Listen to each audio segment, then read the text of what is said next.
Assalamualaikum warahmatullahi wabarakatuh. Bismillahirrahmanirrahim. Artinya gini loh, ketika manusia mengatakan mampu, sebenarnya ada sekian hal yang manusia itu tidak ikut melakukannya, tidak ikut menciptakannya. Misalnya kue nyupir, supirana enak, punya pengalaman. Tidak kecelakaan karena apa? Nyupir kue enak, mobilku normal. Mobilmu normal lah, tabrak mobil ya mabuk. Nah di sini ini manusia dituntut, diingatkan terus. Kamu itu butuh Allah, rahmat Allah itu yang melindungi kamu, bukan keahlian kamu, bukan kecakapan. Karena tanpa itu semua tidak bisa, semuanya Allah. Ya, tapi manusia tadi gara-gara misalnya tadi mobilnya normal, dia punya keahlian nyupir, terus mengklaim kalau keselamatan dia itu karena hati-hatinya dia, karena mobilnya normal. Padahal ada sekian catatan yang menjadikan dia selamat dan semuanya itu kudrahnya Allah Subhanahu wa taala. Misalnya gak ditabrak wong mabuk, gak ono gempa, gak ono bumi merekah. Misalnya kita pintar nyupir lah terus bumi memangap terus kita cemplung nggak apa-apa. Pemenang daerah-daerah kayak ya rasa tak sebut nomor itu. Kira tahu muka siapa ya, bener mari tak sebut nomor yang ngeri. Intinya Indonesia itu aman, tapi kita tenang aja satunya aman kabeh, ora sing aman. Ora usah kuwatir likuifaksi, ora usah kuwatir meteor jatuh, kabeh ya potensi napa? Potensi semua. Sehingga ini sedikit saya ijazahkan. Suatu saat kata Rasulullah, saya ya Mu'ad melihat kamu hanya sejengkal di depan para ulama ketika nanti di akhirat. Terus Mu'ad tanya, Rasulullah tanya, kenapa kamu hanya satu jengkal dengan derajatnya para ulama ketika sowan Allah? Terjawabnya Mu'ad, kamu punya amal apa? Terjawabnya Mu'ad, ya Rasulullah, saya tidak pernah melangkahkan satu kaki, kecuali saya tidak pernah yakin apa bisa melangkahkan kaki yang satunya. Dan saya tidak pernah mengunyah satu makanan, kecuali saya juga tidak pernah yakin apa bisa menelannya. Dan saya tidak pernah bernafas satu nafas kecuali saya tidak yakin apa bisa nafas berikutnya. Saking dia tergantung ta'aluk semuanya sama kudrahnya Allah Subhanahu wa taala. Kalau kita ini kan sok. Kalau makanan sudah di depannya kayak pasti bisa makan. Kalau dia sudah sehat jalan seakan-akan pasti bisa meneruskan. Padahal 0, sekian detik gue melaku dihantam mobil ya selesai.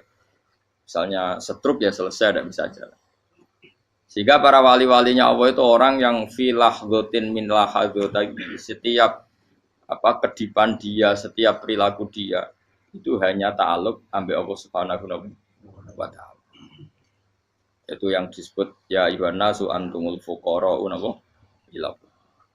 Nah, kemudian resiko makom ini, ya semua makom tak ada resikonya. Resiko makom ini itu biasanya dia lupa doa. Kenapa lupa doa? Karena doa itu terdefinisikan. Tak wari ilmu hakikat terus rungokno wis ra paham lah tak ulang no. Ya resiko ilmu saya ingatkannya. Ilmu itu kan ada dua. Ada ilmu yang karena didefinisikan. Dan itu akhirnya menjadi masalah. Sebenarnya ilmu itu tidak perlu definisi. Kedua ilmu yang kita rasakan. Misalnya gini, kalau sama saya tanya, kamu pernah nggak minta jadi punya uang banyak? Nggak tanya, pernah nggak minta? Terus artinya minta itu apa?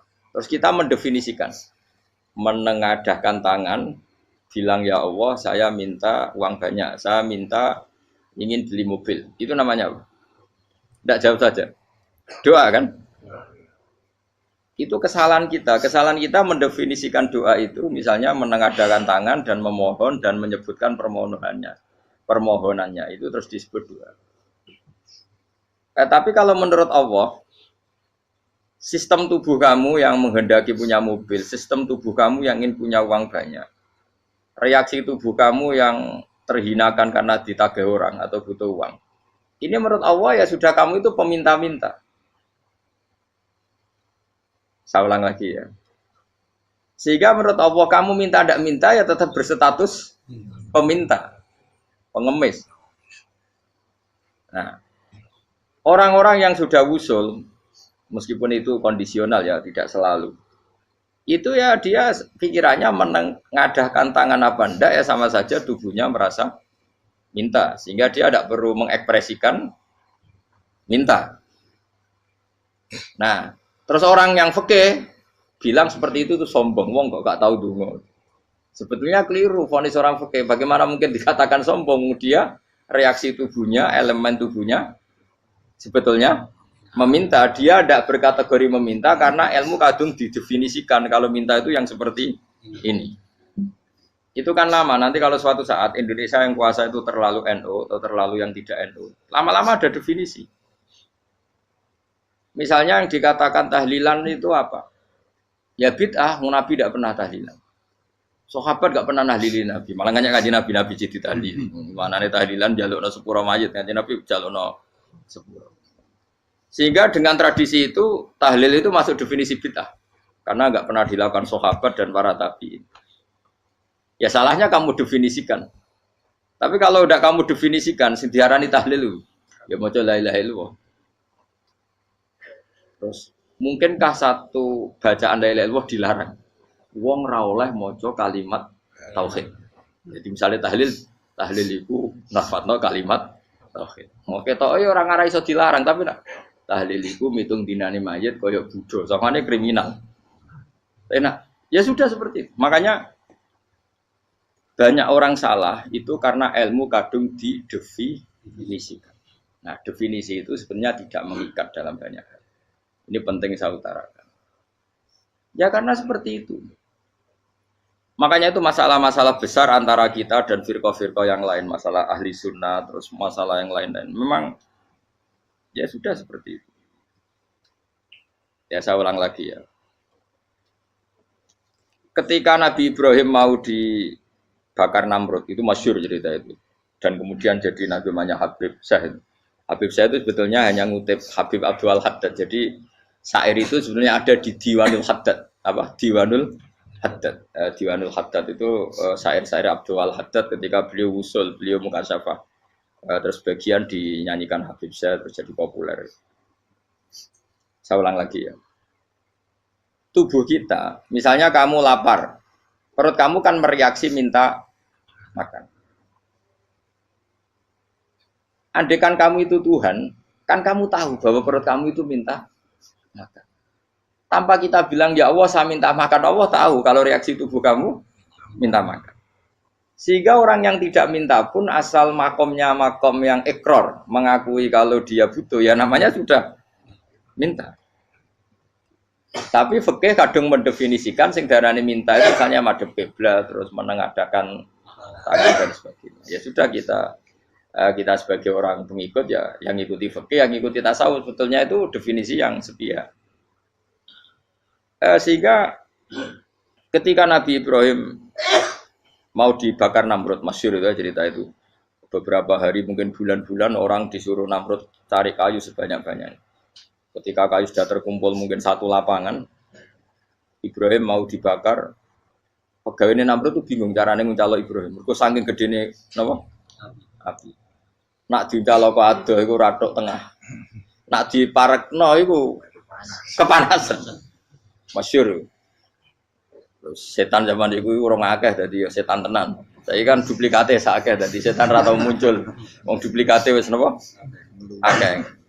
Singkat cerita setan itu muncul pura-pura jadi manusia terus ditemukan manjane. Manjane itu semacam ketepil besar yang jadi mana ya dari kiai-kiai ketepil haram mergo penemune setan. Jadi ini tuh. Tapi nak manjane penemune setan itu betul walhasil terus dibikinkan satu manjane semacam ketepil besar terus Ibrahim dilemparkan ke api. Lewat apa? Ketepil tadi idenya siapa? Setan. Nah ketika di tengah api itu unik. Kata malaikat Jibril datang terus tanya sama Ibrahim. Ya Ibrahim apa kamu butuh saya? Butuh. Alakah haja apa kamu punya kebutuhan? Jawab Ibrahim lah. Saya tidak punya kebutuhan. Amma ilaika fala. Kalau ke kamu ndak. Karena kamu makhluk. Apapun keren kamu Jibril tetap kamu makhluk. Amma ilaika fala. Ndak maksudnya butuh ke Allah nanti saya nyampaikan. Mana dinya Nabi Ibrahim kalau Allah tidak usah kamu sampaikan ya sudah tahu.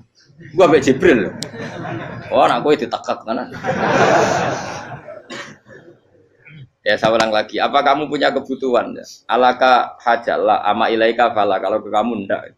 Ndak maksudnya butuh ke Allah nanti saya sampaikan. Karena Jibril yang mentang-mentang dekat sama Allah dan tukang memberi informasi. Tapi kata Ibrahim kalau ke Allah sih nggak perlu kamu. Dia sudah tahu. Nah itu terjadi namanya Habib Abdul Haddad masyhur itu apa? hasbi min suali ilmuhu bihali. Jadi cukup ilmunya Allah itu menjadikan saya tidak perlu minta. Hasbi min suali ilmuhu bihali. Jadi ada kondisi tertentu yang para wali itu, saya ulang lagi, kondisi tertentu yang para wali itu ya tidak minta. Tapi kalau itu ditiru jenengan semua ini jadi keangkuhan. Kenapa? Wes gak ndonga tangane ditenangkan. No, atine yo ora eling pangeran, kan akhirnya ra njaluk tenan. Jadi aja niru wali-wali. Nah, wali-wali itu kan misalnya tangannya tidak menengadah tapi semua sistem tubuhnya merasa butuh sama. Saya itu pernah ya. Tapi itu kondisional dan saya juga ngulang tidak mesti bisa. Ketika saya umroh itu pernah saya ada satu kondisi itu doa ya di putaran pertama terus. Di putaran pertama saya berdoa ya agak banyak di multazam. Putaran kedua mau berdoa sudah tidak berani lagi. Sampai ke-7. Hari kedua ya tidak berani, hari ketiga tidak berani. Nah seperti itu tidak bisa dibuat-buat meskipun saya juga agak ingin. Tapi ya pas itu ya nggak bisa. Gara-gara itu korban kitab hikam, ya kitab hikam yang terkenal. Kitab hikam itu pernah cerita gini. Rubbama dallahum al-adab ala tarkit tolak. Terus di antara makalahnya itu wa inna ma yunabbahu man yajuzu alaihil ikhfal. Tapi kamu jangan niru dosa kan. Tapi jangan ingkar ilmu ini tambah dosa kowe. Jadi niru ya dosa, ingkar ya dosa. Jadi ada seorang wali kata hikam. Kadang-kadang seorang wali itu mau doa diulang itu sungkan. Kenapa? Yang perlu diingatkan tuh yang potensi lupa. Allah kan masih ingat doa kemarin. Loh itu gara-gara saya sebelum umroh itu mensinau kitab hikam itu agar itu ya Allah. Sing tak dungani wingi ejek eling kok tak eling no meneh. Dadi wa inna ma yunabbahu man yajuzu alil yang bisa diingatkan hanya orang yang potensi lupa. Sementara Allah tidak akan. Tapi kan akhirnya dungane eling. Ya Allah kayak kemarin. Hari ketiga ya Allah kayak. Makanya menurut saya ilmunya orang hakikat itu juga ada sisi kriminalnya karena ya tadi. Tapi kamu ingkar ya keliru. Memang Allah gak mungkin lupa, ngapain kamu ingatkan? Makanya menurut saya Allah itu memang zat terbaik, bener-bener Rahman Rahim. Mestinya nak Allah terbaik, kowe ndonga bendina malah ngamuk. Lah aku lali tapi mbok eling dong. Tapi Allah itu ya maklumi ya, dengan kekeliruan. Kita ini kan selalu keliru. Ndonga terus ya keliru sebetulnya, karena seakan-akan kan mengingatkan seseorang yang mungkin lupa. Wong Allah tidak pernah lupa kok, kamu ingetin terus. Atau kamu menggurui Allah, yaitu ya Allah nang sebadani kalau di dua akeh, padahal nggak mesti maslahat bagi kamu. Dua akeh ora mesti maslahat bagi kamu. Maka ada sekian contoh yang wali itu dibully pangeran. Saya sering cerita, banyak cerita wali itu dibully pangeran. Digarap ya pangeran. Ini gara-gara salah dewi. Saya pernah cerita dan itu ada di hikam betul di kitab itu. Itu ada. Ada wali itu tukang hamal. Hamal itu manol di pasar, itu tukang angkut. Jadi kalau ada orang bawa barang berat diangkut dia, terus misalnya kalau dulu mungkin ya ke kereta atau ke singkat cerita terus diupahi. Setelah dapat apa dia pasti pulang karena dia hanya butuh makan satu piring karena dia tirakat makan satu piring untuk ibadah 24 jam. Singkat cerita dia ngeluh ya Allah, kamu tahu, engkau tahu saya ini pecinta engkau. Saya ini hanya butuh makan satu piring untuk kuat sholat. Tapi kenapa harus jadi juru manol? Berilah saya rezeki yang tanpa kerja. Nah, selang sekian hari dia dituduh maling, terus di penjara, terus dapat rezeki tanpa kerja. Dia ya Allah kenapa jadinya gini? Kan kamu minta rezeki tanpa kerja. Ya itu penjara itu rezeki tanpa kerja kan. Jadi Allah memperlakukan para walinya itu memang unik. Ya kadang dibully. Sehingga dalam cerita-cerita kenabian kata Qadiyat itu nggak ada orang yang sering dibully Allah kayak nabinya. Karena nabi itu orang yang dicintai Allah. Jika salah sedikit saja itu, cara pangeran, cara kampus itu digarap, pokoknya dipelonco, pokoknya salah sedikit. Misalnya begini, Nabi Yakub itu kan nabi. Dia mungkin nyon sewu nggak tersadar, nyembelih anak sapi itu di depan indukannya. Ya beliau mungkin spontan saja, Pak. Kalau kamu yang melakukan pasti tidak ada hukumannya karena Allah tidak pati peduli sama kamu sudah lah. Artinya nggak peduli salah pantas saya nggak jelas ya gitu. Tapi ini Nabi. Ketika itu terus indukannya sapi tadi ya Allah Yakub itu kekasihmu. Saya tidak berani sama dia karena dia kekasih. Tapi saya tetap menuntut keadilan. dia harus merasakan susahnya dipisah dengan anak. Meskipun dia tidak nuntut rasanya roh anak sebelah itu tidak se ekstrim itu. Sapinya itu hanya nuntut ya Allah dia harus merasakan sakitnya terpisah dengan anak. Akhirnya Allah menciptakan Yakub mengalami terpisah dengan Nabi siapa? Yusuf. Itu kalau kata qadiyat, itu kalau yang melakukan tidak Nabi pasti nggak dibully Allah, dibiarin. Karena Nabi ini yang melakukan. Nah. Terus ini Nabi Yusuf lagi mana rasa daftar wali berat. Nabi Yusuf itu di penjara itu karena terdolimi apa karena memang dia salah? Terdolimi. Dan Nabi Yusuf itu Nabi. Nabi Yusuf itu Nabi betul memang benar-benar. Meskipun ganteng dia Nabi. Syaratnya Nabi ganteng kira-kira mlebu. Nabi itu harus ganteng, enggak boleh. Nabi elek ora oleh. Karena Allah izin di kekasih kok kriting elek. Allah itu selera tadi. Kabeh Nabi mesti yang paling ganteng di kaumnya, yang paling nasab. Enggak boleh Nabi kok pesek, kriting, enggak boleh. Tapi kalau sudah jadi orang soleh oleh kan. Tapi kalau Nabi enggak boleh. Nabi Yusuf ganteng. Masyhur kan cerita Nabi Yusuf dengan siapa? Zulaikha. Dan belum ada orang dalam keadaan darurat masih cerdas kayak perempuan. Jadi singkat cerita, ketika Yusuf diajak Zulaikha selingkuh gak mau kan keluar dari kamar. Dalalah kebetulan wa alfaya sayyidah rajal. Itu si Zulaikha tadi spontan langsung bilang, wahai suamiku, apa hukuman orang yang ingin menodai keluargamu? Itu wong wedok. Padahal dia agak terencana, dia pun gak bayangkan kepergok suaminya. Itu dalam keadaan kepergok itu masih cerdas. Suamiku, apa hukuman orang yang mau menyelingkuhi keluarga Anda? Singkat cerita, suaminya murka, terus Yusuf dipenjara, terdolimi. Ketika dipenjara, kemudian Yusuf punya keahlian mentakwil apa? Mimpi. Kan tadi suaminya Zulaikha itu tidak sampai raja ya, kira-kira PM atau menteri. Raja itu punya mimpi yang bisa nakwil itu hanya Yusuf. Singkat cerita, terus utusan raja datang ke Yusuf dan takwilan Yusuf terbukti benar.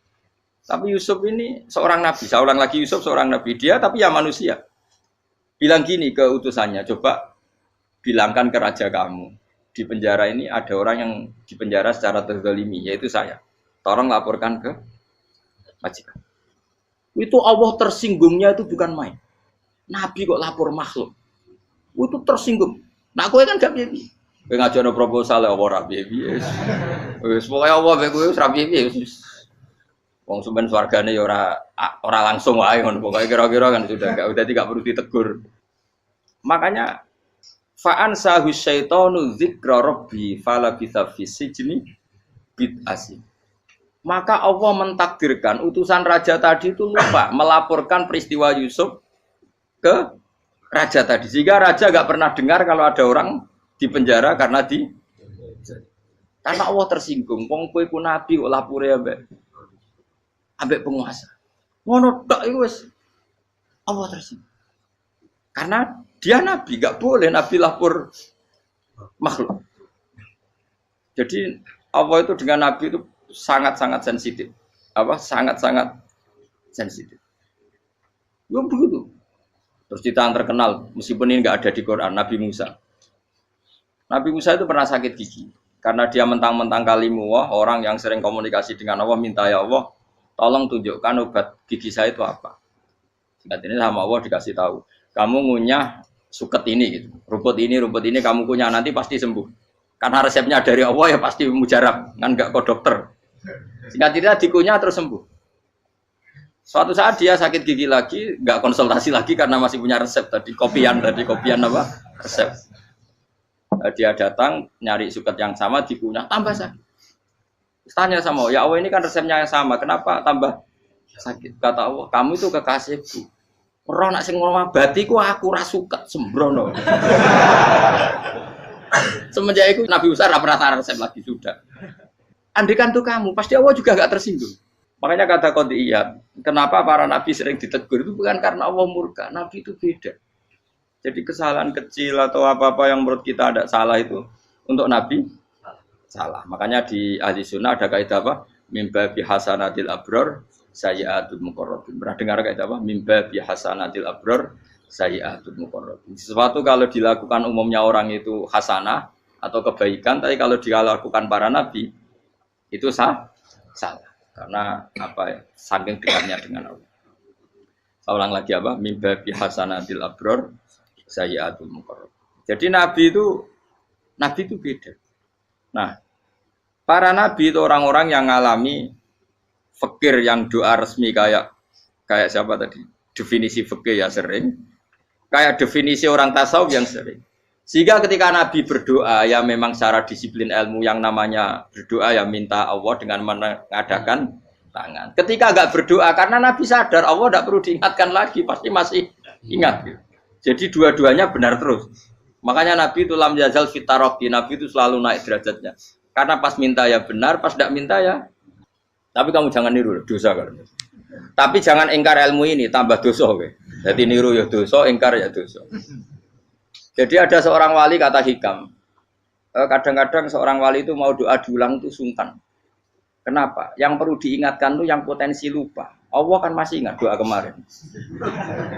Loh itu gara-gara saya sebelum umroh itu mensinau kitab Hikam itu agar itu kok. Ya Allah, sing tak dungani wingi ejek eling kok tak eling no meneh.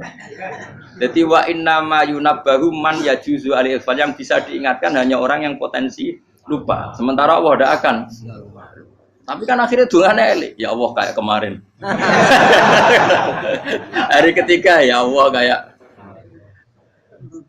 Makanya menurut saya ilmunya orang hakikat itu juga ada sisi kriminalnya karena ya tadi. Tapi kamu ingkar ya keliru. Memang Allah gak mungkin lupa, ngapain kamu ingatkan. Makanya menurut saya Allah itu mandat terbaik, bener-bener Rahman Rahim. Mestinya nak Allah terbaik, kue dungo bedino malah ngamuk. Lah aku lali tapi mbok eling dong.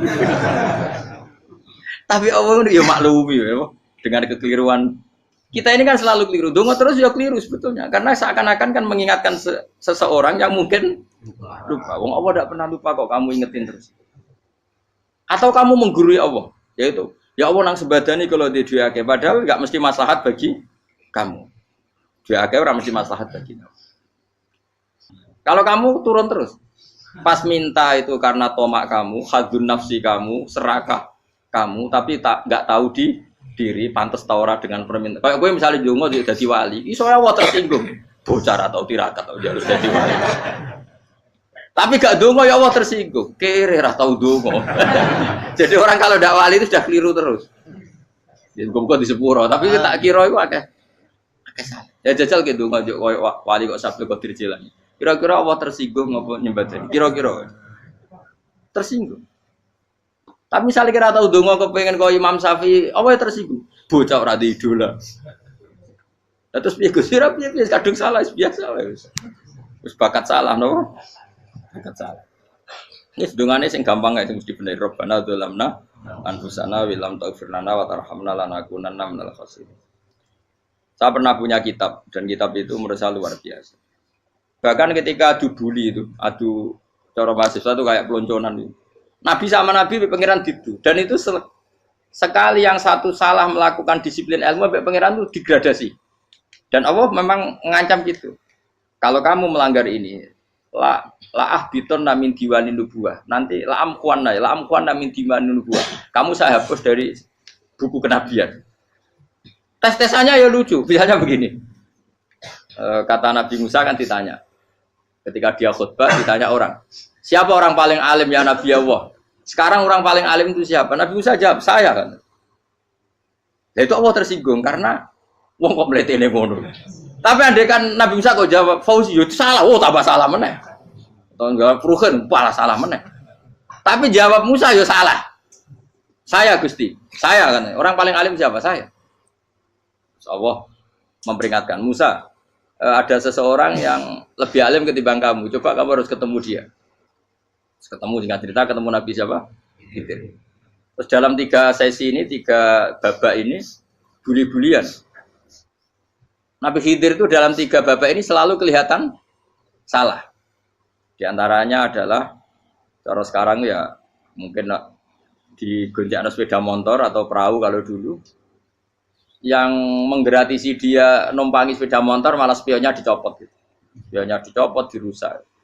Tapi Musa kan sudah digratisin malah rusak yang motornya yang apa? Menggratisin. Nabi Khidir masih tenang. Kamu tidak paham. Ya, Nabi Khidir mesti stok kamu tidak paham. Itu kata syurrahul hadis termasuk Ibnu Hajar Al Asqalani bilang gini. Setelah itu kedua membunuh anak kecil. Musa tambah marah. Anak yang belum punya dosa kok kamu bunuh. Sampai 3 kali ada 3 peristiwa. Itu kata syurrahul hadis. Andai kan Musa kok diam tidak protes, maka dia akan disalahkan Allah. Karena dia berarti membiarkan kemungkaran di depan matanya tanpa reaksi. Jadi sebetulnya ketika Musa berontak itu Nabi Khidir, Nabi tenan gitu. Jadi itu kan unik. Tapi berontak yo disalahno. Dadi angel sandi tes-tesan dadi nabi ku yo angel. Misalnya kok Nabi Musa itu koyok model santri Jawa Timur. Nabi Khidir salah, nggih nderek mawon. Ya ora nabi jero barang mungkar. Menengae. Berarti yo nabi goblok ngono kira-kira. Makanya memang Musa harus konsisten seperti itu, harus demo terus. Kayak saya misalnya sebagai kiai fikih, kiai ya harus seperti ini cara mulang saya. Enggak boleh saya misalnya terus anut mulang terus tawadhu semeneng terus ora karu-karuan. Jadi andekan Musa kok tidak protes itu malah salah. Ya memang harus. Dan itu Nabi Khidir Nabi tenang. Makanya Nabi Khidir akhirnya respect. Tidak ada hati sebaik Abu Musa. Risi itu gak nyaman ketika melihat kemungkaran. Jadi itu sebenarnya poin. Tapi lucunya Nabi Khidir yang nyalan. Takkan dari rasa kok komen takok. Tapi yang disalah no. Ya aku cari Nabi Musa. Ya jajal, gawe peristiwa meneh aku tak sabar rata kok. Bareng. Kon jajal neh. Bareng dijajal ya protes meneh. Barang protes meneh, tinggal 1 kali kesempatan. Kowe takok meneh wis ora dadi muridku. Dikasih kesempatan lagi, ya protes meneh dek umat. Tapi itu justru itu menjadi kelebihannya Nabi Musa karena syarat seorang nabi adalah al-musara'ah ila inkaril munkar kata Ibnu Hajar Al Asqalani. Syarat seorang nabi adalah secepat ngingkari sesuatu yang mungkar. Enggak boleh. Ya toh kan misalnya kita jadi murid terus gurumu itu gandeng artis atau gandeng penyanyi dangdut. Nggih nderek mawon. Jare guru mumet goblok. Tapi kowe ngloroi guru tersinggung. Ora roh hikmah iku. Kan bingung no. De guru ngene kok bingung no. Lha de guru jadab dorong Jawa Timur apa? Gurumu gandeng penyanyi dangdut. Reaksimu piye? Jek takok. Ayo lho, nak elek kan gak iri. Biasanya nak elek itu ora iri, sekarepmu Pak. Sing ayu, sing potensi iri. Kira-kira reaksi kamu itu milih derek mawon apa berontak? Golek nak gurumu wong alim mesti nak pasti meneng. Muridku goblok tenan, gak sensitif. Roh barang mungkar dilakukan di depannya kok tidak reaksi, tidak protes, geblek tenan. Tapi lucunya guru mau nak protes ya, gak duwe akhlak. Guru lagi senengnya kok ora oleh. Nah Nabi itu kan bully-bulian. Jadi Nabi Khidir dengan Nabi Musa itu tepat-tepat. Karena 2 orang ini sama-sama kekasih Allah. Itu Nabi Musa justru barokahnya itu dia tidak pernah klasmennya di bawah Nabi Khidir. Semua ulama sepakat klasmennya Musa tetap di atas Nabi Khidir. Sehingga yang berlaku ya tetap ilmunya Nabi Musa bahwa membunuh anak kecil tidak boleh, merusak perahu milik orang lain tidak boleh. Karena Allah tetap lebih respect dengan ilmunya Nabi Musa. Nabi Khidir tetap ilmunya enggak dipakai, meskipun dia disebut hakikat. Karena ilmunya Nabi Khidir ngani ngoyo. Ngani ngoyo wong ape mutusno ngenteni nginceng Loh Mahfud. Lah sing iso iku sapa? Barang ra mungkin kok. Mulane Nabi Khidir terakhir menutup kalimatnya wa ma fa'altuhu an amri. Dzalika ta'wilu ma lam tasdi alaihi sob. Aku dhewe nglakoni ini ya ora roh, wis ditakdir nglakoni ngene wae. Dadi artine Peter ya ora paham. Jadi wa ma fa'altu an amri itu akhir kira-kira artinya saya sendiri tidak melakukan ini karena inspirasi saya sendiri atau keputusan saya sendiri. Tahu-tahu saya ditakdir melakukan. Karena pas itu Nabi Khidir disetting semuanya dengan ilmu hakikat. Yaitu bayi tadi memang kutiba kafiron. Kutiba apa? Kafiran. Memang dia nanti kalau umur nganti tua ditakdir mati kafir. Daripada mati kafir nanti ya sudah mati sekarang. Tapi enggak mungkin kan ada syariat daripada soben beling pateni ge cilik. Ya ora ono syariat, tetap ikut Nabi Musa. Makanya kata Ibnu Hajar Al Asqalani itu uniknya Allah sama para wali-walinya. Waliku klirullah itu tetap disenengi pangeran. Terus pangeran nabi-nabi ini yo gejul-gejulkan yo pancen nak wong Terus keempat gini. Tadi kan saya punya contoh 3, ini contoh keempat, ini terakhir. Akhirnya kok ilmu merah cukup, tetap malah bingung nggak? Nabi itu minggat itu boleh enggak? Tanpa pamit, minggat itu pergi nggak pamit itu boleh enggak? Enggak boleh. Rasulullah meskipun kayak apa disakiti di Mekah itu enggak pernah minggat, enggak pernah hijrah. Saya ulang lagi, karena butuh izin. Tapi Allah pernah punya kekasih yaitu Nabi Yunus. Nabi siapa? Yunus. Itu Quran meredaksikan ya abako. Abako itu terjemahnya apa? Minggat. Kalau pergi itu dahaba. Tapi ini Allah meredaksikan itu abako. Abako itu ya minggat. Nabi Yunus itu dakwah di daerah Nainua. Ya. Nainua itu ya Babylon sana. Kampungnya namanya Nainua. Ya daerah Babylon. Babylon itu kalau di geografis modern ikut Irak. Ikut mana? Irak. Jadi Kufa, Basra, Babylon. Terus siapa itu yang ngalahkan pasukan Yahudi dulu itu Buktanasor, Hebuket, Nasir itu ikut mana? Babylon apa? Babylon. Bama unzila alal malaka ini di Babila Harutama. Makanya kalau ulama-ulama melihat Irak kacau sampai sekarang itu tidak kaget. Irak itu ardun mal'unah kalau di kitab-kitab. Bumi yang memang sudah terlaknati mulai dulu. Sehingga ketika ada kasus Saddam Hussein sekarang itu ulama tidak kaget. Zaman Rasulullah Sugeng itu Irak itu termasuk sudah bumi yang guna keazalah. Jadi di sana pasti banyak fitnah. Fitnah pertama yang dicatat sejarah adalah Mautul Husain apa? Kabudutnya Said siapa? Husain di Karbala. Era Imam Syafi'i adalah zaman mifnah, ulama dibantai karena dipaksa mengatakan Quran apa? Makhluk. Terus konflik-konflik sampai era Saddam Hussein terus era sekarang jadi. Lah kita ini ulama sebenarnya tahu tarikh itu. Tapi di era modern kan dianalisis karena campur tangan ini itu ya sudah lah. Sebab goblok pun daripada ngebantah-bantahan malah rakam. Ibu goblok, ibu pinter. Nah, sekarang kan analisisnya kan, wah ini ada campur tangan pihak ketiga diciptakan nih saunu ini. Ya kalau intelijen harus ngomong seperti itu. Kalau kita seperti ulama memang dari dulu dicap Nabi hunalika az-zalasil wal fitan. Saya teruskan. Nabi Yunus itu dakwai kaumnya itu lama sekali dan tidak iman. Nah semua nabi kalau kaumnya tidak iman itu diberi hak Allah ngancam akan adanya azab apa? Ngancam akan adanya azab. Nabi Yunus ngomong gitu terusin. Nanti kalau kamu tidak iman itu pasti kena azab. Anggap saja dia ngancam gitu sudah berbulan-bulan. Singkat cerita, azab baru tinggal 3 hari lagi. Ayo nang iman, tinggal 3 hari lagi. Ya kira-kira dia ngomong misalnya Ahad, berarti Ahad, Senin, Selasa, atau kamu milih Selasa ya Rabu, Kamis. Singkat cerita Ahad itu dia gak kuat. Wah semane kurang 3 dino kaumku tetap ora iman. Mangkel asem, minggat deh. Mau minggat ya jenenge mau minggat kan gak punya tujuan, so asal pergi jauh saja. Ada perahu, sekenanya dia naik saja. Namanya minggat nih. Kalau bawa bekal terencana, bawa visa paspor kan plesir namanya. Jenenge minggat itu ya gak, ya sekenanya gak persiapan. Singkat cerita sampai ikut perahu nelayan tadi terus zaman itu ya ada mitos kalau ada gelombang yang nggak wajar pasti ada orang minggat. Terus ditanya siapa yang minggat, Nabi Yunus kan orangnya jujur saya katanya. Ya sudah yang minggat harus dicemplung gitu. Ya, terus ada yang agak baik ya jangan gitulah. Ini kan kita semua butuh selamat. Judi dulu.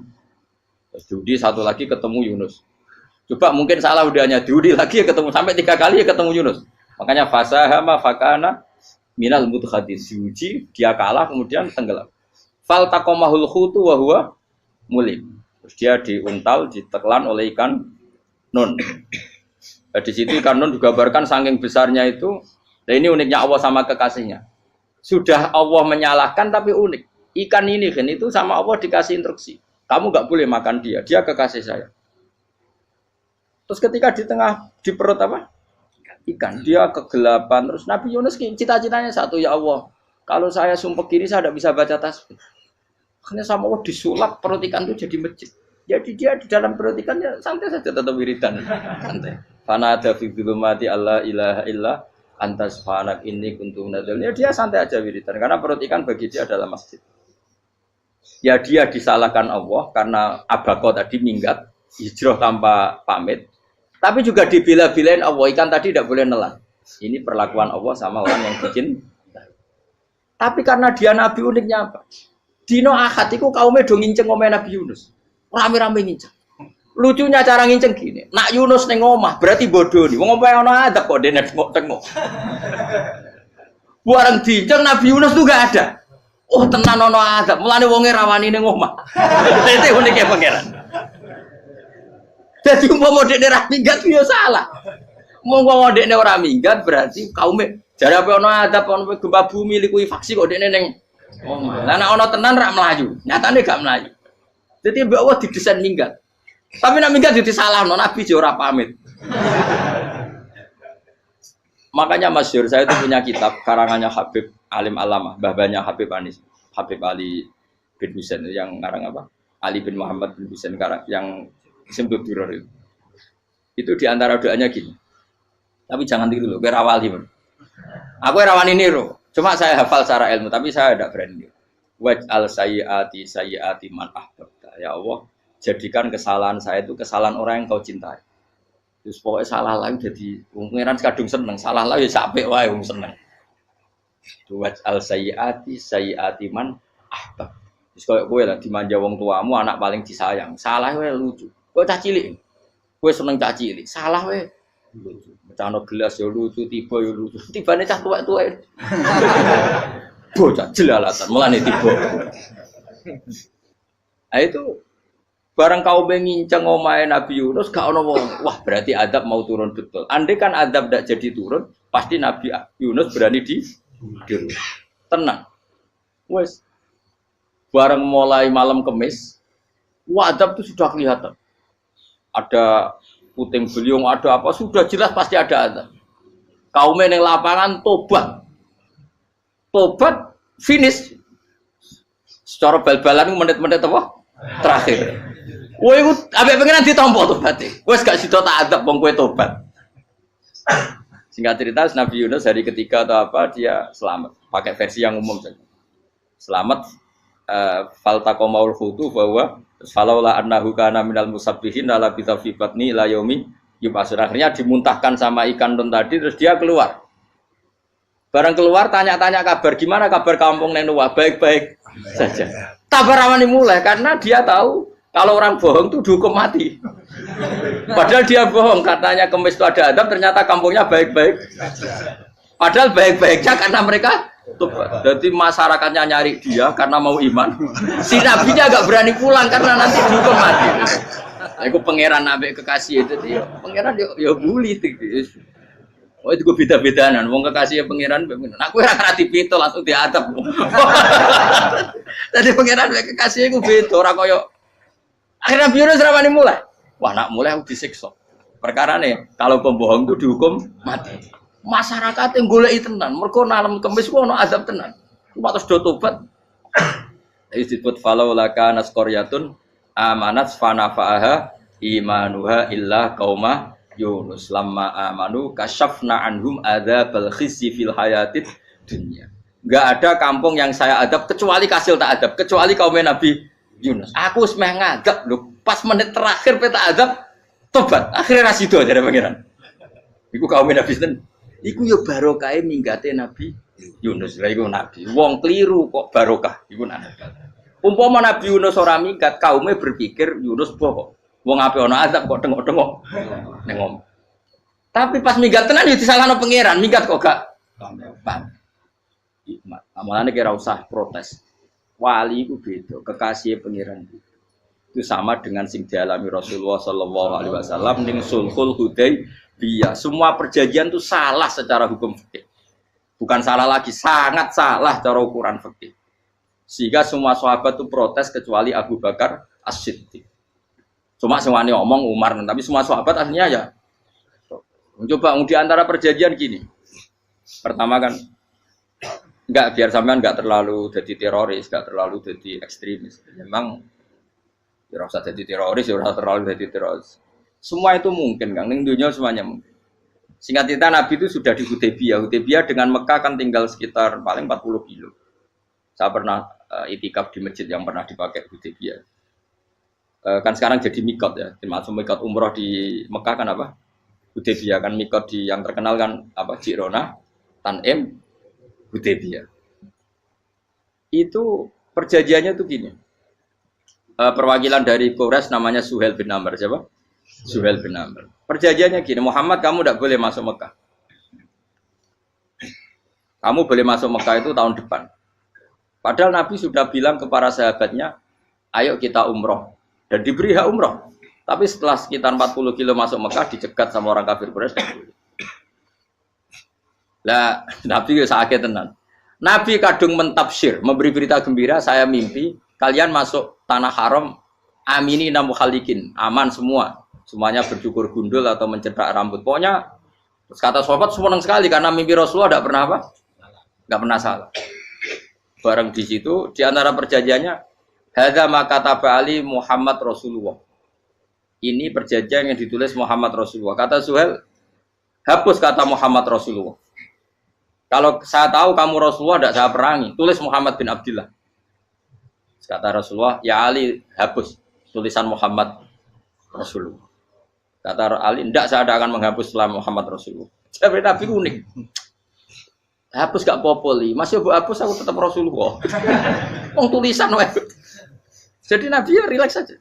Tapi Ali katanya, fa wa ma ana bimakhihi abadan. Saya tidak akan menghapus tulisan itu selamanya. Kata Nabi, kowe nek ora gelem hapus, tanganku didono, aku sing hapus. Nabi kan umi tidak bisa baca terus. Tangannya Nabi sendiri yang dilewatkan Ali ke tulisan itu sehingga terhapus. Nabi ya rileks. Li, wong tulisan wae aku ora ditulis Rasulullah ya tetap Rasulullah. Nabi masih rileks. Terus perjanjian kedua, kalau ada orang kafir Quraisy masuk Islam harus dikembalikan, karena berarti keluar dari habitat. Tapi kalau sudah Islam kok masuk kafir lagi harus dibiarkan, karena berarti kembali ke habitat. Nabi bilang ya nggak masalah. Semua perjanjian itu merugikan Islam. Itu secara fikih pasti salah. Akhirnya Umar itu protesnya keras sekali. Ya Rasulullah, apa engkau masih Nabi? Utakai sengak. Apa engkau masih Nabi? Dan Nabi siapa santai bala ya saya masih Nabi.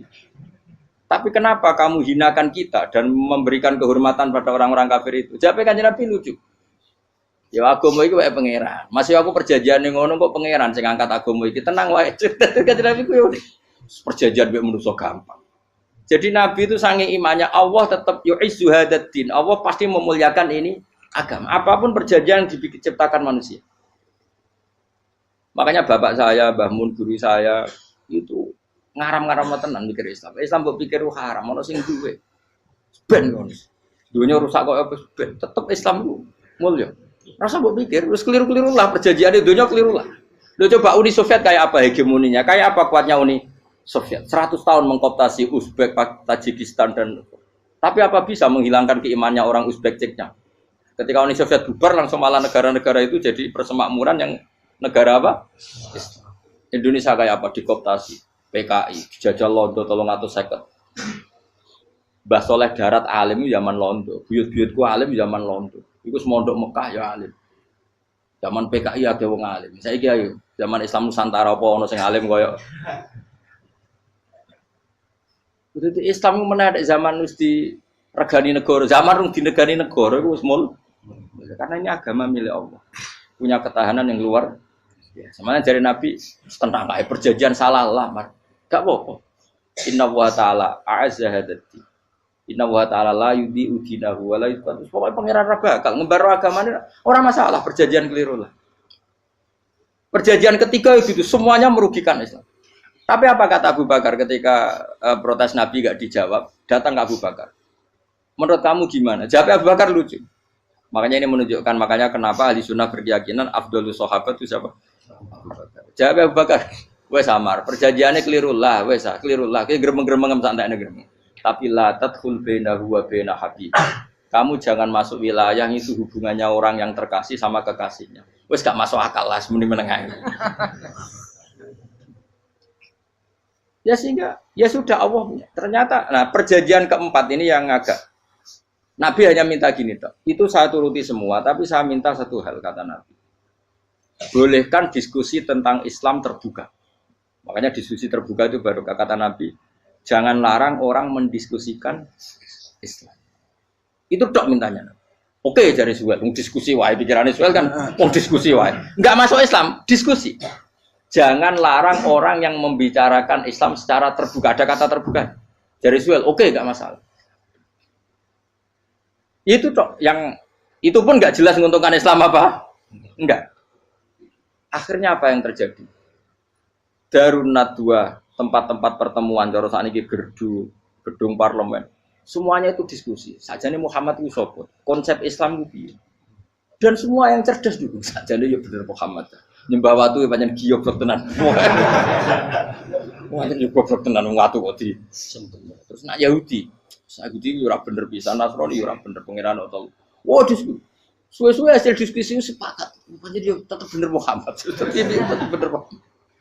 Akhirnya hasil diskusi itu akhirnya mereka membatalkan perjanjiannya sendiri. Perkara ini baru kayak apa? Malah Nabi ketika balik di Madinah, Umar sempat protes ning dalan. Oke ya Rasulullah, saya nerima konsep Anda, tapi saya menyisakan satu pertanyaan. Jadi jenengan niku ana ayat sing nurjukna la tadkhulunal masjidal harama insyaallahu aminina muhalliqina ru'usakum. Lah kok nyatane ra sida mlebu Mekah, malah kita terusir kembali lagi ke Madinah. Lha iku Nabi yang agak lucu ngendikan. Mar, ning ayat iku ra gak ana taune. Apa ana ayat iku taun iki? Sing ngatene taun iki ra kowe. Jadi Nabi yo ora ana taune ya. Ora ana taune kok tauni dhewe kan kira-kira. Ayat itu kan gak ana taune, Umar ae sing GR nafsiri tahun ini. Wong awam suatu saat kamu akan masuk Masjidil Haram. Tapi kan gak ada tahunnya ayat itu. Apa di ayat itu ada tahunnya Umar? Dan Allah bilang tahun ini ya enggak. Ya sudah kalau gak ada tahunnya, ya pokoknya mesti kapan-kapan terjadi. Tapi orang saya ikut. Kayak Sugih Ruhin kan gak ada tahunnya. Orang saya mau aku dong gak ada Sugih, tapi kan tanpa tahu. Itu sesuai. Nah, akhirnya apa yang terjadi? Ada diskusi masif di Mekah. Setiap yang cerdas, setiap Nabi tanya, Abu Sufyan siapa? Nabi mau komentar gini, sama siapa teksnya? Misluhu la yajhalul Islam. Kalau Islam sudah didiskusikan, otak secerdas Ikrimah bin Abi Jahal, secerdas pasti tidak bodoh tentang Islam. Maknanya pasti akal yang waras memilih Islam. Wah, akhirnya Islam jadi masif. Ya sudah, karena Islam sudah masif, tokoh-tokohnya cenderung Islam, akhirnya perjanjian itu dibatalkan sendiri. Akhirnya waro'aitan nasa yadkhuluna fi dinillahi afwaja. Akhirnya mereka berbondong-bondong masuk. Itu artinya apa? Nabi itu gaya perjanjian cara fikih keliru wae, cara fikih cara zahire keliru wae, tetap barokah karena punya hubungan khusus dengan Allah Subhanahu wa taala. Makanya la tadkhul bainahu wa baina habib. Itu kan kayak ya sudah seperti itu. Di pangeran makanya Sayyid Ali itu Sohibu Simtiduran nak dungawi di antara doanya waj'al sayyiati man ahbabta. Jadikan ya Allah kesalahan saya kesalahan orang yang engkau cinta. Karena ulama nyontono ngene, saiki Nabi Adam ambek iblis itu padha salah itu. Enggak jawab. Padha salah, iblis itu salah bodoni Nabi Adam salah dilarang mangan wit khuldi tetep mangan. Mau trimo rayuane sinten? Iblis. Tapi wong piye-piye pangeran itu seneng Nabi Adam. Sediluk diusir bar sumajtabahu rabbuhu fataba alaihi wa bar langsung Adam urung metu ka swarga wis diwarai. Dam kepengen tak sepuro nggih tak warai dongane. Iblis tak diwarai. Mana kena donga wong dadi ngene ya pokoke wong disenengi ku menangan. Lan kabeh aja donga iku kowe ora bakat wali biasa wae iki cerita. Ya sudah seperti itu. Ya, tapi emang ya sudah seperti itu. Nabi Adam itu orang pati keusir tenan itu fatalaqa Adam rabbi kalimatin fataba. Jadi orang terlalu jauh dari surga. Kemana lagi pas pertama medun ke bumi ambek Allah diwarai beberapa kalimat sing dadekno di sepuro pengira. Qawat al sayyiati man ahbabta. Ini penting kalau atur namanya wilayah-wilayah kenabian itu wilayah yang kita tidak pernah tahu detailnya, tapi kita yakin Nabi itu para kekasih Allah. Dan agama Islam ini juga agama paling diridhoi. Maka di zaman apapun, kecewa apapun dengan perjanjian dengan negara maupun dengan dunia, Islam tetap di rumah pangeran. Kita ora usah kuat. Mikir Islam ku keliru. Nangit mayo oleh nak mikir keliru. Agamane pangeran kok pikir. Saya masyhur. Sayyidina Umar itu kan khalifah paling sukses masalah futuhat. Di masalah apa? Futuhat. Dan Ibnu Umar setiap jalan-jalan itu dibully sama orang-orang. Ya Ibnu Umar, mbok ya kamu itu minta sama bapak kamu supaya dia nyebut penggantinya siapa. Atau bikin suksesi lah. Jangan kok dia khalifah sukses kemudian tidak jelas juntrungannya. Kan dia tetap mati suatu saat.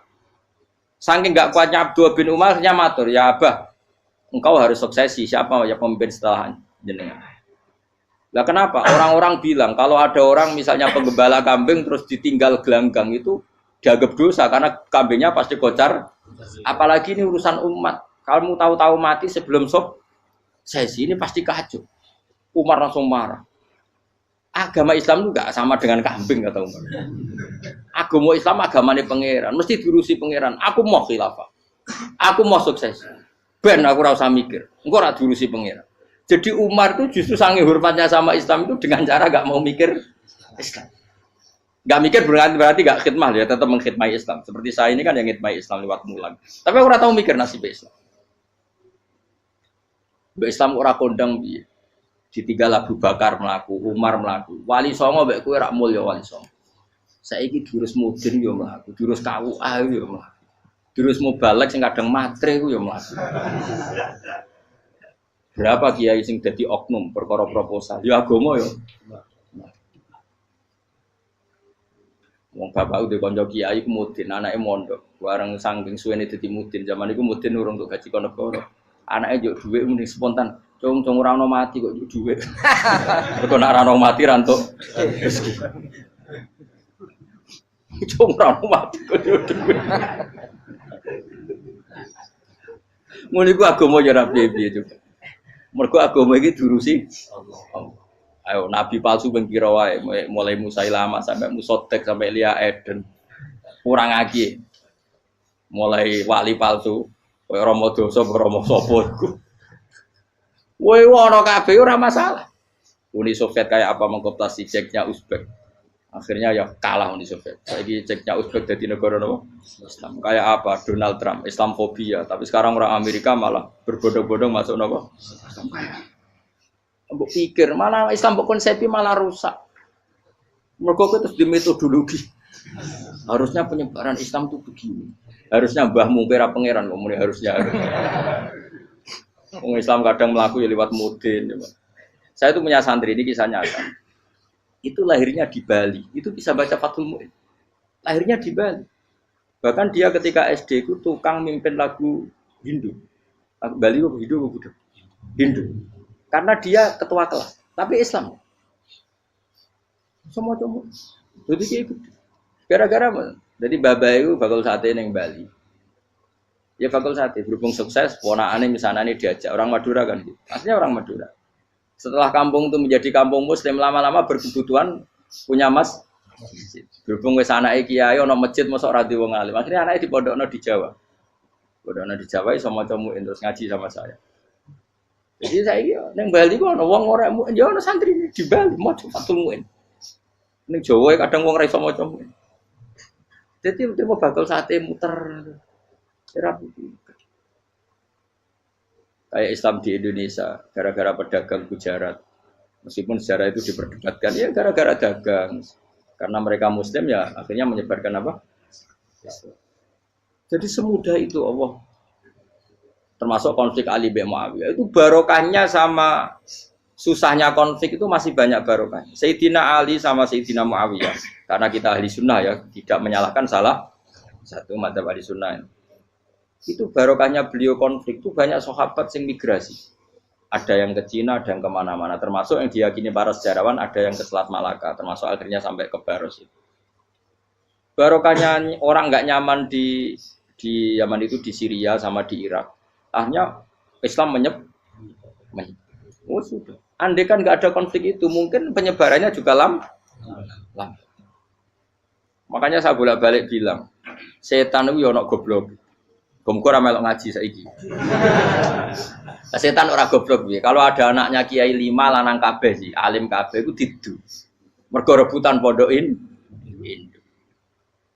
Aslinya pondok satu titik di desa itu. Misalnya yang beduan ya di meja. Gara-gara tuh konflik itu terus sing sitok minggat ning Kalimantan. Gara-gara anak kiai yo gawe pondok ning Kalimantan. Sitok minggat ning Sumatera, anak kiai yo gawe pondok ning Sumatera. Cara setane uga ngedu, malah pondok tetap satu titik. Tapi setan iku goblok ora roh, akibat ngene iku ora roh. Akhire dulur didu menyebar. Ada wong soleh menyebar ning ndi menyebarkan sujud, menyebarkan Jadi setan yo ana goblok, muga ora ngaji, muga nak ngaji dene roh, ana ngono ora usah ngono. Andai kan tidak diutik kan satu titik. Nggih betul.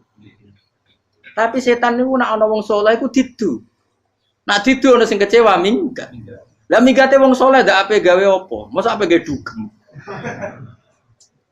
Lan kula anggere ana wong saleh tukaran Gus iku tukaran gara-gara tukaran sak minggat ning Papua ya alhamdulillah. Apik. Kula niku ra Gus kancaku ya Gus-Gus sing minggat ki kuat. Angger pamit kula ora tau tak tangisi. Nuwun kok minggat to bener. Minggate Gus ndak ganti piye. Paling yo gawe podok gawe opo. Lah setan nganti saiki belum tahu. Mulane muga-muga ora roh. Jadi artinya nak pangeran ngersakno iku segampang itu. Lah coba di Ponegoro kan konflik sama keluarganya yang dulu ada yang mungkin sebagian pro Belanda. Ning Sulawesi ya tetep gawe napa? Pon. Engko ning gone wis pokoke angger ning tinti. Wali Songo. Sunan Kalijaga agak pati cocok mbek buyut Sunan Kudus. Rapati cocok akhirnya dakwah ning kidul di daerah kene. Terus akhirnya ono ya mono dakwah rong khatam terus dadi Islam macam-macam. Serasa diterusno. Tapi ya barokah iku ana Islam tok Tingkir, tok Solo, tok Jog. Cara rapati tukaran ya Sunan Kalijaga men ngewangi Sunan Kudus, Sunan Bonang ning gone. Berhubung barokah tukaran sithik-sithik ya. Jadi bahasa saya itu buyut-buyut itu Sunan Kudus itu luwih dukung Arya napa? Penangsa. Sekali Joko dukung wong kene itu. Suwijoyo. Mbok pokoke ora usah diterus-terus. Wah saiki wong Jogja diulang Kudus. Buyut-buyut kula niku tiyang Kudus. Wis ora usah dijero-jero. Jelas barokah. Mau ora tukaran ya utak-utak ning Pantura. Barokah tukaran ya to. Jadi tapi ora usah terus nak ngono tukaran barokah ora usah mending ngono. Pokoke nak pengangeran sing ngersakno kabeh baro. Tapi ora usah diciptakan. Ana suami istri pegatan terus. Ya kadang ya barokah sing wedok untuk bojo luwih bener. Akhirnya alhamdulillah saiki bojoku apik. Padahal sing lanang tau GR, mak pegat iso apa ya piye malah apik. Iku pangeran. Makanya mikir Islam yo mikir. Sekarang kan ndak orang terlalu semangat Islam terus dia konsep Islam harus menguasai negara, akhirnya memaksakan jadi pemimpin. Jadi Islam harus kultural, akhirnya kejauhan Islam.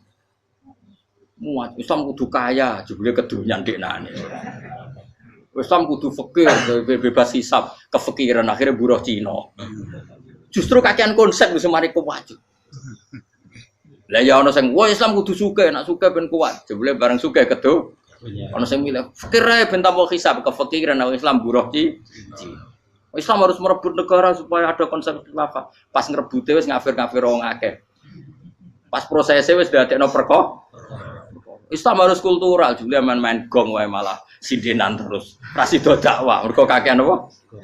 Kultural. Ora usah dikonsepis ben mlaku. Pangeran dhewe sing ngatur Islam. Kayak apa agama ini pernah ditinggal orang-orang terbaik. Mulai para sahabat tabi'in sampai wali songo, nyatanya tetap berjalan. Iku nunjukno agama ini diurusi Allah Subhanahu wa taala. Napa khidmah wae. Kayak saya yang mengkhidmati Islam. Khidmah itu berbakti memberi pelayanan pada Islam. Tapi ora usah ngrasa mimpin apa Islam, apalagi membuat konsep untuk Islam. Justru konsep kita ini nanti yang merusak. Karena tadi ngendikan ulama-ulama wa inna minal ilmi ila jahlan. Kadang ilmu itu tetap melahirkan kebodohan. Kenapa? Ketika ulama ditanya innalil ilmi tuhyanan katuhyanil mal, karena ilmu itu punya keangkuhan, kelacutan kayak lacutnya harta. Misalnya gini, saya seorang faqih. Ditanya sesuatu yang tidak mendesak pun saya jawab hanya karena mempertahankan kredibilitas saya sebagai seorang faqih. Padahal jawaban saya itu malah bahaya bagi Islam. Misalnya gini contoh gampang. Ada orang misalnya Ruhin baru tobat, dia sholatnya salah, rukuknya salah. Terus saya ditanya sama Fauzi, ke sholatnya Ruhin sah apa enggak? Wong dia enggak memenuhi syarat dan rukun. Tentu saya sesuai disiplin fikih saya bilang enggak sah. Karena sujudnya ngongkrong atau dia sholatnya fatihahnya ada. Padahal andaikan saya ada jawab lebih baik. Karena apa? Bisa saja menurut Allah sholatnya dia agak sah cara fikih tapi diterima Allah. Karena dari tidak sholat menjadi sholat. Itu kan ibarat begini. Orang makan tela yang agak-agak beracun, tapi tidak racun yang mematikan. Itu baik apa enggak? Ya tidak baik jawabannya. Tapi kalau bandingannya daripada tidak makan sama sekali, tentu baik makan. Nah, kesalahan itu yang makanya kata Imam Ghazali, kesalahan itu yang dialami para fuqaha mu'asirun sekarang. Setiap pertanyaan itu dijawab. Dan ironisnya karena sesuai disiplin. Ya tidak bisa. Makanya saya pernah punya teman divonis dokter 2 bulan lagi mati. Terus teman itu gak doyan mangan. Tapi sarannya dia hidup kalau ada obat dari Jerman. Kalau ada obat dari Jerman dia hidup. Kalau enggak ya mati kan. Tak tili mati kapan? Kan niku jare. Kabare rong wulan. Sesuk wis sopan rong wulan. Lho Gus rong wulane cepet kok malah sesuk. Kowe iku iman mulai cilik. Memangnya mati iku enggak rong wulan kasih wae sesuk iso wae kok. Wong pangeran sing di otoritasnya wae ra jajeni rong wulan 3 wulan kok dokter jajeni ke percaya. Men aneh-aneh wae. Sik tak takoni Israil lah meniku. Iya, ora mesti bener kok tak imani. Lah iya kok. Kowe cek goblok kowe iku mondok 2 wulan iku ora mesti sesuk ya mungkin. Nek padha-padha mungkin sesuk ya mungkin kok ya oke. Padha-padha mungkin kok milih sing 2 wulan, milih sesuk ae. Milih sesuk saiki tak istighfar be aku, tak ngaji dadi keren mati sesuk. Yo sulit bodoh nih, biasa. Terus saiki urip kok. Ya karena tadi sesuatu yang enggak otoritasnya itu kita ini kan jadi orang aneh. Agama mulai dulu mengajarkan kita beribadahlah kepada Allah seakan-akan kamu mati besok.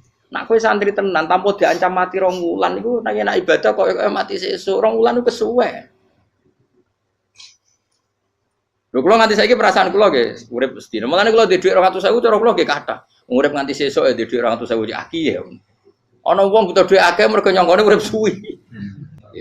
Kita ini butuh. Makanya kalau suwon-suwonnya anut para nabi dan kalau ada kesalahan para wali, para nabi itu kesalahannya apa? Mimba bihasanatil abror sayyiatul muqarrabin. Jadi nabi itu karena hubungannya dengan Allah sangat apa? Dekat sehingga hal-hal yang cara zahir itu salah tapi itu menjadi berkah dan kita tidak pernah tahu kayak apa sulhul apa? Hudaybiyah. Makanya kata Abu Bakar enggak ada sulhun a'dhamu minal Hudaybiyah. Tidak ada perdamaian yang lebih afdal ketimbang Hudaybiyah. Makanya saya itu termasuk ulama yang setuju misalnya di McGill di Amerika atau di Kanada itu kan ada Islamic Studies. Saya pernah ditanya, Gus, kalau ada sekolah perbandingan agama menurut kamu setuju enggak? Saya bilang enggak masalah. Yang penting asal yang dikaji itu Islamnya, bukan orangnya. Kalau yang dikaji orangnya ya copet Indonesia ya Muslim, kadang koruptornya ketua partai Islam, wonge kan macem-macem. Yang dikaji Islamnya loh, asal yang dikaji Islamnya. Jangan orangnya. Orangnya bulet-bulet. Wah, juara lah, no? Juara. Karena pikiran saya niru Hudaybiyah. Ketika Islam didiskusikan secara masif, tetap yang unggul itu Islam. Makanya Rasulullah minta, nggak apa-apa, semua perkara saya setujui, cuma jangan larang orang mendiskusikan Islam. Akhirnya di Mekah, di Darun Nadwa, di pojok-pojok kampung, di perapatan-perapatan orang tanya, sebetulnya Muhammad itu maunya apa? Terus mereka ada yang bilang, ya Muhammad kepinginnya wong nyembah pangeran. Pangeran itu apa sih? Gaya langit bumi. Akhirnya sing cita, iya, pangeran di pantas sing gaya langit bumi. Pangeran ora tahu saya apa-apaanan. Soalnya yang mulai cerita, iya aku tahu nyembah. Pas tuyoi luwak. Sampai aku izin pangeran udah yoi. Soalnya sing cerita meneh, aku tahu pas nyembah pas tangannya coplok. Wah itu cerita kenaifan-kenaifane pangeran itu. Ya gara-gara boleh dulu nggak boleh dilarang oleh negara. Negara itu pinterin Nabi ya. Mau aku jaluk orang boleh mendiskusikan. Karena kalau didiskusikan pasti ja'al haqqu wa zahaqal. Mohon kalau terus nanya. Inna wa yusmi'u may yasha wa ma anta bimusma'in man fil kubur. Fa alam tarono ta ora ngerti sira eta alam tekse ora ngerti sira ana wa ing satuna wa ta'ala iku anzala nurono sapa Allah minas sama'i sanging langit. Awan nurono ma'an ing banyu. Fa akhrajna mongko ngetokno sapa ingsun fi tetep ing dalam dawa akhrana iltifatun ta iltifat. Iltifat itu pindah anil ghaibati sanging domir ghaib. Mestine kan fa akhraja. Tapi jadi napa? Fa'akhrajna. Harusnya kan Allah menurunkan hujan dari langit, kemudian Allah mengeluarkan beberapa buah. Tapi diganti apa?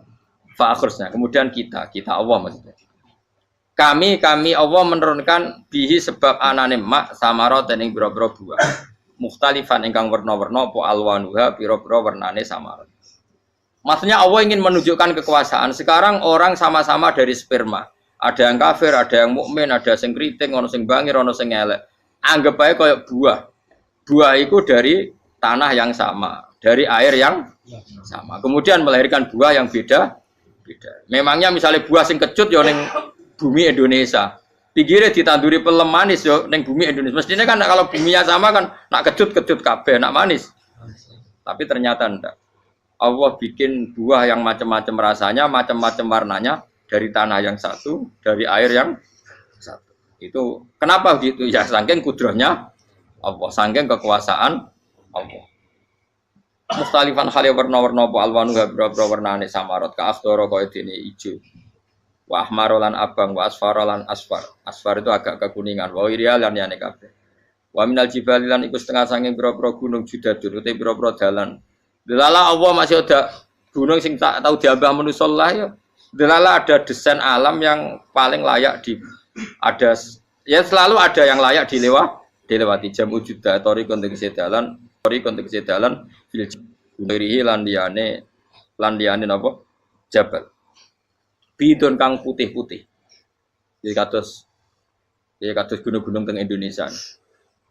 Nak didelok waduh kemudian ada jalan mesti nyelirit ketok putih wa khumrun lan ana sing kemerah-merah ron ke kuning-kuningan ya mukhtalifun ingkang beda-beda alwanuha apa pola warnane judat fil jibal bisidati ana sing terjal wa filan ana sing kropos yes kaya gunung-gunung itu kan ana sing apa cengkramane ku enak berarti sidah ana sing napa dari tanah sing napa kropos wa qara bi busud lan pira-pira watu kemloso piye kuna manane kemloso watu besar sudun kang ireng-ireng atfun ala judat suhur untuk pira-pira watu syadidatu sawati kang banget ireng. Artinya gini loh. Intinya misalnya bumi itu dari apa? Kita tidak pernah tahu. Kalaupun tahu, kita tidak bisa mengendalikan. Nyatanya bumi warnanya macam-macam, buah-buahan ya macam-macam. Iku nunjukno kabeh iku kudrahe Allah Subhanahu wa taala. Yuqalu den ucapno katsiran kang akeh aswadu tur banget ireng hirbibun wa qalilun hirbib aswad. Niku bahasa mawon guys, pokoke wong Arab niku biasa ireng banget, ireng jelinteng. Lah ngeten. Nah niku wong Jawa nek muni ireng banget misal ireng jelinteng. Pokoknya wis ireng disifati sesuatu yang mempertegas apa? Kehitamannya. Wa minan nasilan setengah sing manusa wa dawabilan pira-pira napa kewan. Wal anami lan pira-pira raja kaya. Jadi kalau dawab itu mulai melata ya dawab, mulai kodok ya dawab. Nanti mulai kewan apa saja itu dawab. Kalau an'am itu lebih yang agak terhormat kayak apa? Kambing, kayak unta, sapi itu masuknya apa? An'am mukhtalifun utai sing beda-beda apa alwan pira-pira warnane iki kabeh. Ya kadalik kaya warnane pira-pira kewan. Pira-pira tanduran. Jadi maksudnya ngeten nih. Kalau sampai nangan-nangan misalnya sapi putih, engko tahu-tahu dia anak rodok kemerah-merahan, engko dia anak ke hitam dari mani yang sama. Dulu-dulunya misalnya enggak Gus, kalau hitam itu pasti babanya ada yang agak hitam. Senajan toh sekarang pas bapaknya, indukannya, ibunya sudah putih. Tapi tetap aja asal usulnya dari satu. Ya tetap asal usulnya dari satu. Sekarang jadi variasi banyak, tetap asal usulnya satu. Nah, kok sampai beda-beda itu kabeh kekuasaane Allah. Kastila visi mari kaya dene bedane boro-boro buah wal jibali lan. Yang memahami itu semua tentu ulama innama yakhsyallaha min ibadihil ulama. Innama yakhsam sine wedi banget Allah min ibadi sing boro-boro kaulane Allah sapa ulama boro-boro ulama. Assalamualaikum warahmatullahi wabarakatuh. Assalamualaikum warahmatullahi wabarakatuh. Syukur alhamdulillah kita dapat berjumpa lagi di channel ini. Salawat serta salam semoga tetap tercurahkan pada junjungan kita baginda Nabi Muhammad sallallahu alaihi wasallam.